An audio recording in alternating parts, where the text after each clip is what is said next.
is Priyanka? Who are you? I think I'm kind of trying to figure that out myself. And I think it's okay not to know.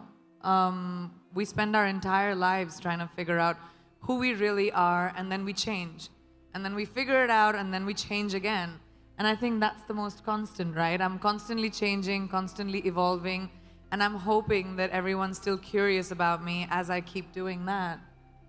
So We're all very curious.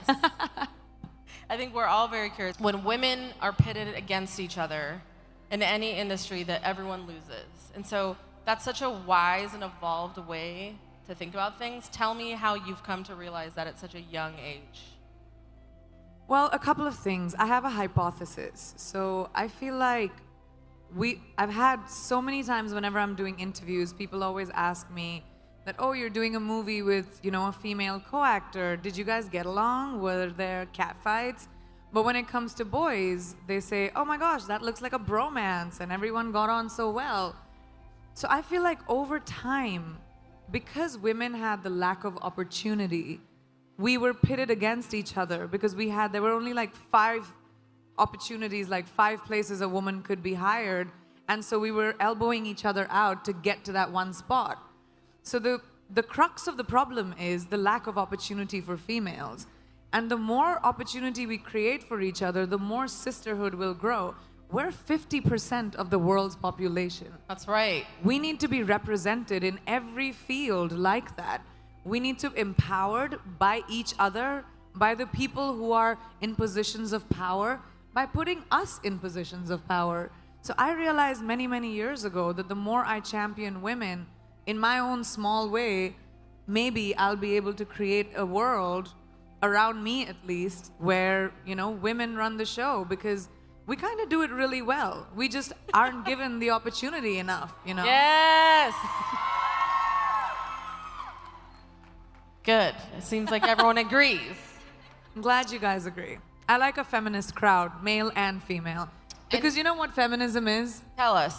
Feminism is when you fight for the equality of everyone, not just women. I agree. I think that doesn't get a little bit of a clap. That's everyone. No. That's including animals. That's including everything.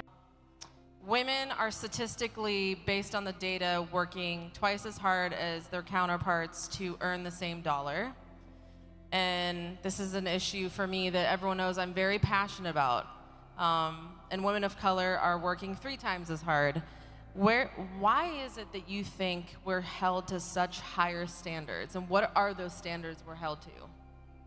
So every generation of women somehow has to fight for the right of empowerment for the next generation of women. How many of you drive? Do you remember there was a time when women couldn't? Today, we don't even think about it because those women fought for us. So how many of us vote as females? Put your hands up. There was a time we couldn't. Now we don't even think about it. So we, as women, everyone in this room and everyone in this world has a responsibility to our future daughter, to our future granddaughter, to change the world in a way where they don't have to think about lack of opportunity. They don't have to think about diversity. Diversity shouldn't even be a conversation. It should be normal. When we look around this room, there's not one kind of person. I don't even see one kind of person in one row. And that's our normal. And that's the world we will create for our daughters, for our kids. We will create men that empower the girls around them. We will create men that respect the girls around them and create a legacy for their children going forward. And I think that's our responsibility, and we need to take that really, really seriously. We do.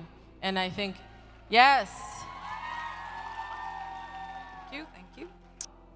We just met, but anyone who knows me knows that I'm very, very passionate around the topic of financial literacy. I believe innately that women in general, and different audiences in general, are just educated around the topics of financial literacy. For example, women save versus men invest, right? And so one of the things that I love about you is that you are now investing in tech and Yes. And your manager also has been like a prolific investor within the space, and so I know you've invested in Bumble, and now you've invested in a tech incubator that's supporting young women who are learning how to code. Why is that important to you? I just love growing. Like I said, I think growing is a very important thing. And when I was very young, I started working when I was 17 years old. And I remember my mother telling me this really young, that women should be financially independent. It doesn't matter who your father is, doesn't matter who your husband is going to be, it doesn't matter who your brother is, it doesn't matter who the man in your life is. You need to be responsible for your finances and be financially independent. And that kind of really stuck with me. And as my career expanded, it was really important for me to invest in little things. So once I discovered tech, I have always been a fan of technology. I wanted to be an aeronautical engineer at one point. I wanted to build rockets. I wanted to, go to space. But then I became an actor. Go figure. And when I got the opportunity, I remember I was at a dinner for Bumble in New York, and I just thought it was such a cool thing to bring back to India, where women take the first move. To bring it to a country which has a patriarchal sort of society, which actually the world is. The world over is sort of patriarchal, and we as women need to fight to change that, to create that kind of equality, because no one's going to give it to us, and they're going to fight for us to have it.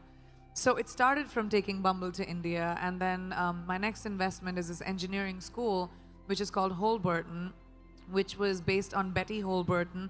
She was one of the first female engineers in the world.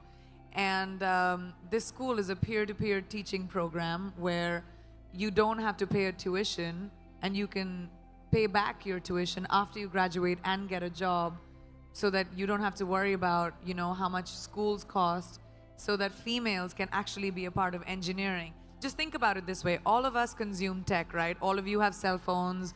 Everyone has computers. We're always online. Digital is such a big part of our lives, but the people creating technology, it's so skewed because it's mostly men. And these are men who decide what we as women need. So we need females to come into engineering.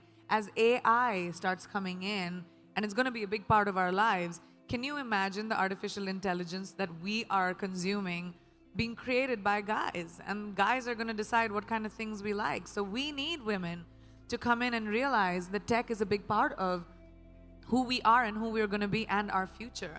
So hence me investing in the engineering school.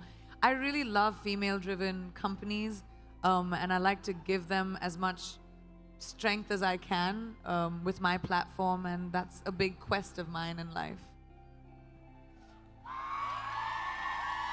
Is going to tell you, here's an opportunity, go make something of yourself. You're going to do it for you.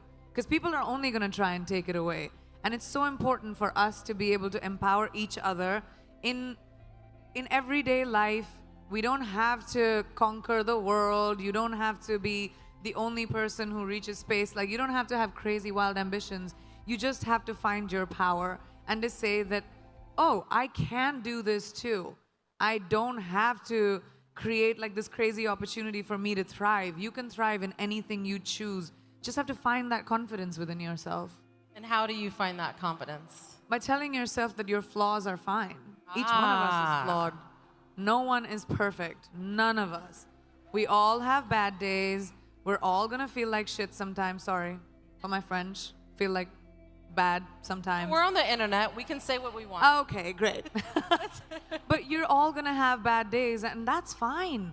We have this crazy standard, especially with the internet, where everything has to be perfect all the time, and we have to look perfect, we have to behave perfect, we have to say the right things. Everyone screws up, and that's all right.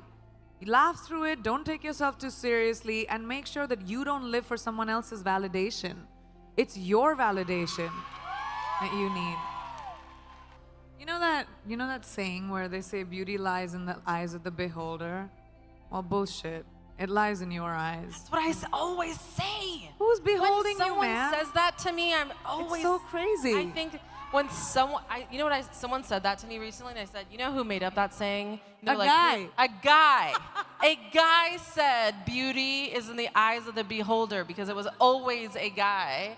Because women, I think, just think about beauty through an entirely different lens. I mean, we can be quite harsh, but I think there's a different lens and a different context, and so yes. But it's, you know, it's fine to like someone appreciating you. It's fine to have, you know, a guy or a girl or whoever's in your life telling you that you're beautiful. I love it when I'm told I'm beautiful or I'm feeling myself. It's great to hear that. Should we tell you? Okay, let's tell her.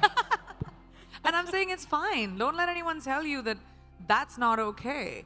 That's fine too, but that's not what your validation should be. That's a bonus.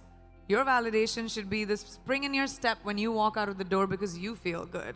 And even if you don't, that's fine too.